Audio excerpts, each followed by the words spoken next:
मास महत्तम अध्याय 6।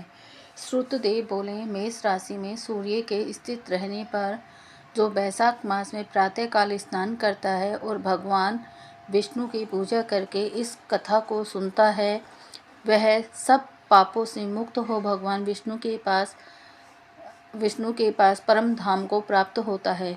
इस विषय में एक प्राचीन इतिहास कहते हैं, जो सब पापों का नाशक, पवित्र कारक, धर्म अनुकूल, वंदनीय और पुरातन है। गोदावरी के तट पर शुभ ब्रह्मेश्वर क्षेत्र में महर्षि दुर्वासा के 2 शिष्य रहते थे, जो परमहंस ब्रह्मनिष्ठ उपनिषद्धा में परिनिष्ठ और इच्छा रहित थे। वे भिक्षा मात्र भोजन करते और पुण्य में जीवन बिताते हुए गुफा में निवास करते थे। उनमें से एक का नाम था सत्यनिष्ठ और दूसरे का नाम था तपोनिष्ठ। वे इन्हीं नामों से तीनों लोकों में विख्यात थे। सत्यनिष्ठ सदा भगवान विष्णु की कथा में तत्पर रहते थे। जब कोई श्रोता अथवा वक्ता नहीं होता, तब वे अपने नित्य कर्म किया करते थे। यदि कोई श्रोता उपस्थित होता तो उसे निरंतर वे भगवत कथा सुनाते, और यदि कोई कथावाचक भगवान विष्णु की कल्याणमयी पवित्र कथा कहता, तो वे अपने सब कर्मों को समेटकर श्रवण में तत्पर हो उस कथा को सुनने लगते थे। वे अत्यंत दूर के तीर्थों और देव मंदिरों को छोड़कर तथा कथा विरोधी कर्मों का परित्याग करके भगवान की दिव्य कथा सुनते और श्रोता को स्वयं भी सुनाते थे। कथा समाप्त होने पर सत्यनिष्ठ अपना शेष कार्य पूरा करते थे। कथा सुनने वाले पुरुष को जन्म मृत्यु में संसार बंधन की प्राप्ति नहीं होती, उसके अंतकरण की शुद्धि होती है। भगवान विष्णु में जो अनुराग की कमी है वह दूर हो जाती है और उनके प्रति गाढ़ अनुराग होता है। साथ ही साधु पुरुषों के प्रति सौहार्द बढ़ता है। रजोगुण रहित गुण अतीत परमात्मा शीघ्र ही हृदय में स्थित हो जाते हैं। श्रवण से ज्ञान पाकर मनुष्य भगवत चिंतन में समर्थ होता है। श्रवण, ध्यान और मनन, यह वेदों में अनेक प्रकार से बताया गया है। जहाँ भगवान विष्णु की कथा न होती हो और जहाँ साधु पुरुष न रहते हो, वह स्थान साक्षात गंगा तट ही क्यों न हो, निसंदेह त्याग देने योग्य है। जिस देश में तुलसी नहीं है अथवा भगवान विष्णु का मंदिर नहीं है, ऐसा स्थान निवास करने योग्य नहीं है।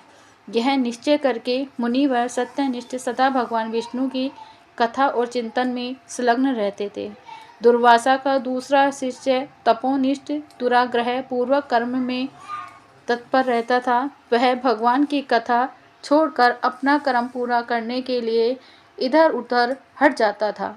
कथा की अवहेलना में उसे बड़ा कष्ट उठाना पड़ा।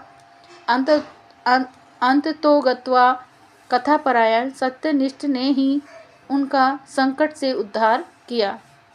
जहाँ लोगों के पाप का नाश करने वाली भगवान विष्णु की पवित्र कथा होती है, वहाँ सब तीर्थ और अनेक प्रकार के क्षेत्र स्थित रहते हैं। जहाँ विष्णु कथा रूपी पुण्यमयी नदी बहती रहती है, उस देश में निवास करने वालों की मुक्ति उनके हाथों में ही है।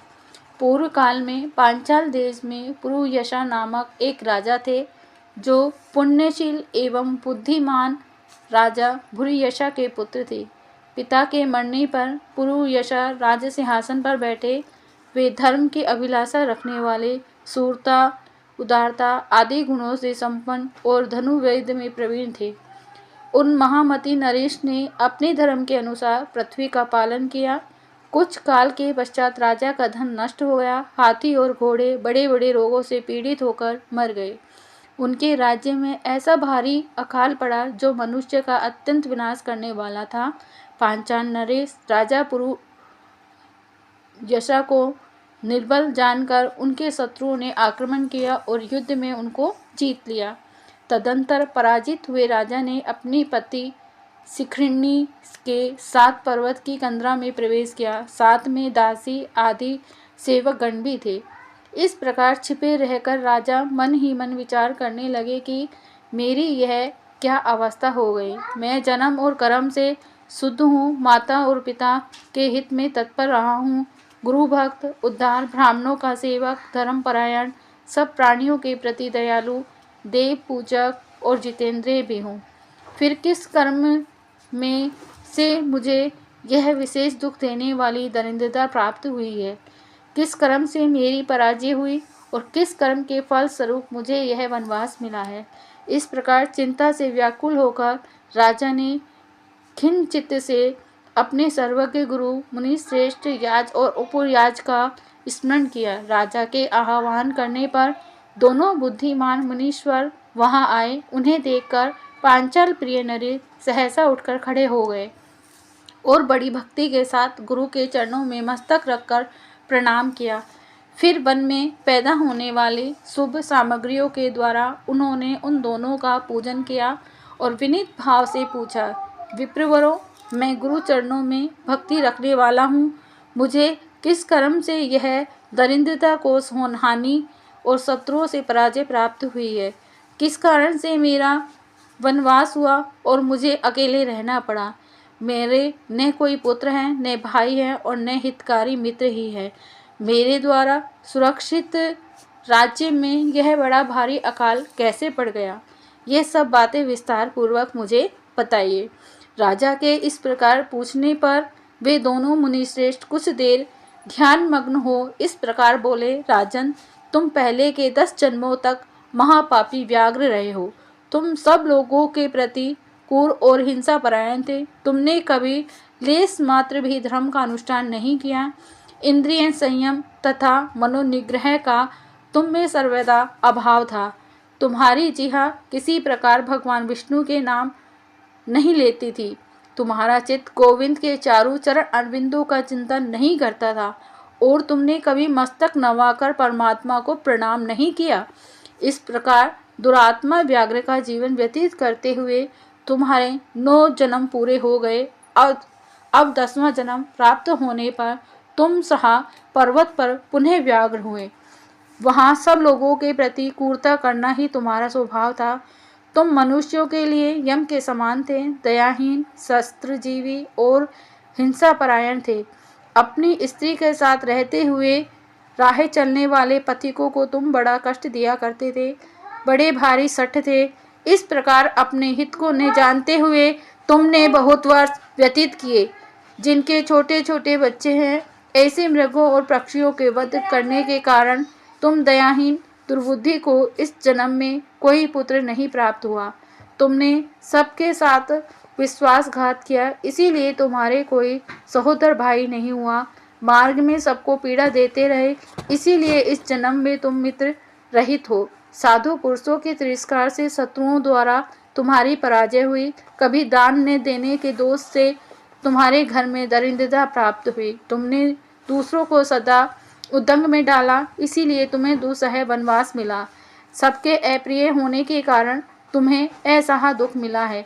तुम्हारे क्रूर कर्मों के फल से ही इस जन्म में मिला हुआ राज्य भी छिन गया है। वैशाख मास की गर्मी में तुमने स्वार्थवश एक दिन एक ऋषि को दूर से तालाब बता दिया था और हवा के लिए पलाश का एक सूखा पत्ता दे दिया था। बस जीवन में एक ही पुण्य के कारण तुम्हारा यह जन्म परम पवित्र राजवंश में हुआ है। अब यदि तुम सुख, राज्य, धन, धान्यादि संपत्ति, स्वर्ग और मोक्ष चाहते हो अथवा सायुज्य एवं श्री हरि के पद की अभिलाषा रखते हो, तो वैशाख मास के धर्मों का पालन करो। इससे सब प्रकार के सुख पाओगे। इस समय वैशाख मास चल रहा है। आज अक्षय तृतीया है। आज तुम विधि पूर्वक स्नान और भगवान लक्ष्मीपति की पूजा करो।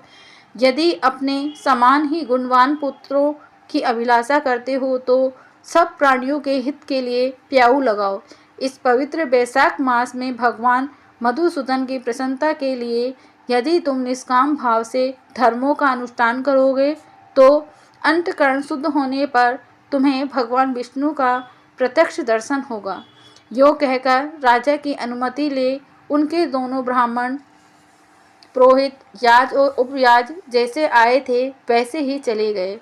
उनसे उपदेश पाकर महाराज पुरुवसा ने बैसाख मास के संपूर्ण धर्मों का श्रद्धापूर्वक पालन किया और भगवान मधुसूदन की आराधना की। इससे उनका प्रभाव बढ़ गया तथा बंधु बांधव उनके आकर मिल गए। तत्पश्चात वे मरने से बची हुई सेना को साथ ले बंधुओं सहित पांचाल नगरी के समीप आए। उस समय पांचाल राजा के साथ राजाओं का पुनः संग्राम हुआ। महारथी पुरुवसा ने अकेले ही समस्त महाबाहु राजाओं पर विजय पाई। विरोधी राजाओं ने भागकर विभिन्न देशों के मार्गों का आश्रय लिया। विजयी पांचाल राज ने भागे हुए राजाओं के कोष 10 करोड़ घोड़े, 3 करोड़ हाथी, 1 अरब रथ, 10,000 ऊंट और 3 लाख खच्चरों को अपने अधिकार में करके अपनी पुरी में पहुंचा दिया। बैसाख धर्म के माध्यम से सब राजा भग्न मनोरथ हो पूर्व यशा को कर देने वाले हो गए और पांचाल देश में अनुपम सुकाल आ गया। भगवान विष्णु की प्रसन्नता से इस वसुधा पर उनका एक छत्र राज्य हुआ और गुरुता, उदारता आदि गुणों से युक्त उनके 5 पुत्र हुए, जो धृष्टकीर्ति, धुष्टकेतु, धुष्टधुम्न, विजय और चित्रकेतु के नाम से प्रसिद्ध थे। धर्म पूर्वक प्रतिपालित होकर समस्त प्रजा राजा के प्रति अनुरुक्त हो गई। इससे उसी क्षण उन्हें बैसाख मास के प्रभाव का निश्चय हो गया। तब से पांचाल राज भगवान विष्णु की प्रसन्नता के लिए बैसाख मास के धर्मों का निष्काम भाव से बराबर पालन करने लगे। उनके इस धर्म से संतुष्ट होकर भगवान विष्णु ने अक्षय तृतीया के दिन उन्हें प्रत्यक्ष दर्शन दिया। बोलो ओम नमो भगवते वासुदेवाय नमः। जय जय श्री हरि।